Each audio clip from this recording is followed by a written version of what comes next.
Captain Vijayakanth கடந்த மாதம் 28ஆம் தேதி நிமோனியா பாதிப்பு காரணமாக உயிரிழந்தார்.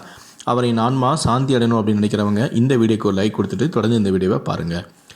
அவரது இறுதி ஊர்வலத்தில் வடிவேலு கலந்து கொள்ளாதது மிகப்பெரிய சர்ச்சையானது. ஒருவேளை வடிவேலு வந்திருந்தாலும் அவர் மீது கண்டிப்பாக தாக்குதல் நடந்திருக்கலாம் எனவும் சொல்லப்படுகிறது. தமிழ் சினிமாவில் மாபெரும் காமெடி கலைஞர் என பெயர் எடுத்தவர் தான் வைகை புயல் வடிவேலு. ஆரம்பத்தில் சின்ன சின்ன கேரக்டர்களில் நடித்து வந்த வடிவேலு பின்னர் முன்னணி காமெடி நடிகராக வலம் வரத் தொடங்கினார். அவரது ஆரம்ப காலத்தில் சரி, முன்னணி காமெடியனாக கலக்கிய போதும் சரி, வடிவேலுவுக்கு தனது படங்களில் வாய்ப்பு கொடுத்தவர் கேப்டன் விஜயகாந்த்.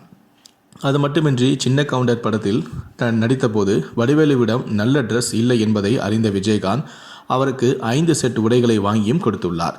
இப்படி பல தருணங்களில் வடிவேலுக்கு உதவிகள் செய்தவர் தான் விஜயகாந்த். ஆனால் இதையெல்லாம் மறந்த வடிவேலு தேர்தலில் விஜயகாந்துக்கு எதிராக பேசி பிரச்சனையிலும் சிக்கினார். இதனால் பல ஆண்டுகள் சினிமாவில் நடிக்க முடியாமல் வீட்டிலேயே முடங்கியிருந்தார்.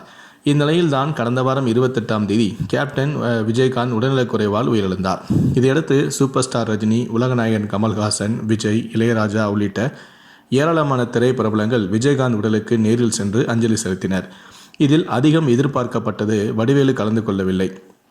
விஜயகாந்த் உயிரிழந்த நாள் முதல் இப்போது வரையிலும் வடிவேலு விஜயகாந்துக்கு அஞ்சலி செலுத்தாதது பற்றி நெட்டிசன்கள் விமர்சித்து வருகின்றனர். தொடர்ச்சியாக வடிவேலு குறித்து கடும் விமர்சனங்கள் எழுந்து வருகின்றன. இதனால் வடிவேலு கடுமையான மன உளைச்சலுக்கு ஆளாகிவிட்டதாக தெரிகிறது. அவருக்கும் விஜயகாந்த் உடலுக்கு நேரில் அஞ்சலி செலுத்த வேண்டும் என விருப்பமும் இருந்ததாம். ஆனால் நேரில் சென்றிருந்தால் விஜயகாந்த் ரசிகர்களால் தாக்கப்பட்டிருக்கலாம் என வடிவேலு பயந்துவிட்டார். அதனால் தான் வடிவேலு செல்லவில்லையாம். இருப்பினும் விஜயகாந்த் போன்ற ஒரு மாமனிதனுக்கு அஞ்சலி செலுத்த முடியாமல் போனதால் அதனை நினைத்து வீட்டுக்குள்ளேயே முடங்கிவிட்டாராம் வடிவேலு. அது மட்டுமில்லாமல் தொடர்ச்சியாக மது அறிந்துவிட்டு விஜயகாந்தை நினைத்து புலம்பி வருகிறாராம். இப்படியே போனால் கண்டிப்பாக வடிவேலுவின் நிலை மோசமாகி அவரை சீக்கிரமாக மருத்துவமனையிலேயே சேர்க்கக்கூடிய நிலை வரும் என தற்போது கோலிவுட் வட்டாரங்களும் தெரிவிக்கின்றன.